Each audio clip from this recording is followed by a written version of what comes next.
Hi hello மக்களே. இது பேர் வந்து வவா மீன் சொல்லுவாங்க. ஆக்சுவலாக என்னென்னா இன்றைக்கி சண்டே அப்படின்றதுனால நாங்கள் வவா மீன் எடுத்துருக்கோம். வவா மீனை ஏன் இப்படி பொரிக்கிறீங்க அப்படின்னு கேட்டீங்க அப்படின்னு பொரிக்கணும் அப்படின்னு கேட்டால், ஆக்சுவலாக இது வந்து இப்படி பொரித்தோம் அப்படின்னா எண்ணெய் நிறையா குடிக்காது. அதே நேரத்தில் நமக்கு வந்து மீன் வந்து நல்லா உள்ளே வெளியில் கொஞ்சம் இதுவாக இருக்கும், உள்ளே ரொம்ப சாஃப்டாக இருக்கும். அப்புறம் ஏன் இந்த மாதிரி கொசன்னு கருவேப்பிலை போட்டிருக்கீங்க அப்படின்னு கேட்டிங்கன்னா, இப்போ நம்ம நார்மலாக நம்ம மீன் பிடிக்கும் போது என்ன ஆகும் அப்படின்னா, அந்த எண்ணெயில் போட்ட உடனே அந்த மீனோட ஸ்கின்னு வந்து நம்ம சட்டியில் ஒட்டிடும். அது ஒட்டாமல் வரணும் அப்படின்னா நம்ம என்ன பண்ணணும்னா, முதல்ல கொஞ்சோண்டு கருவேப்பிலை போட்டோம்னா அந்த ஸ்கின்னு வந்து கருவேப்பிலை மேலே தான் இருக்கும்.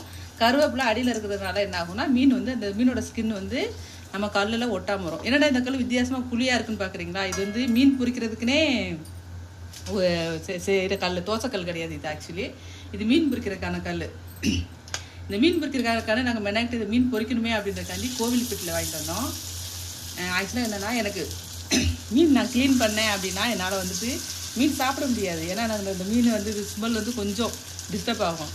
அதனால் என்ன பண்ணுறதுனா, க்ளீன் பண்ணுறது எங்கள் வீட்டுக்காரில் என் பையன் க்ளீன் பண்ணுவான்.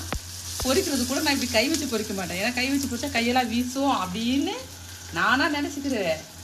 ஆனால் அப்போ மீன் திங்க மாட்டியா அப்படிலாம் கேட்காதீங்க. மீன் நல்லாவே நான் சாப்பிடுவேன். இன்றைக்கி எங்கள் வீட்டில் எப்போவுமே சண்டே மட்டும்தான் நாங்கள் நான்வெஜ் செய்வோம் அப்படின்னு கிடையாது, மற்ற நாளும் செய்வோம். பட் சண்டேனா கொஞ்சம் எக்ஸ்ட்ராவாக செய்வோம். மற்ற நாள்லாம் வந்து சோறு இல்லை குழம்பு அந்த மாதிரி இருக்கும். நான்வெஜ்னா கூட முட்டை அந்த மாதிரி தான் இருக்கும். சண்டே அப்படின்னா கொஞ்சம் எக்ஸ்ட்ராவாக நான்வெஜ்லாம் நிறையா செய்வோம். இன்றைக்கி எங்கள் வீட்டில் வவா மீன், அப்புறம் இங்கே பார்த்தீங்கன்னா மீன் குழம்பு, இது சாதம். ஓகேவா? மறக்காமல் எல்லோரும் சாப்பிடுவாங்க.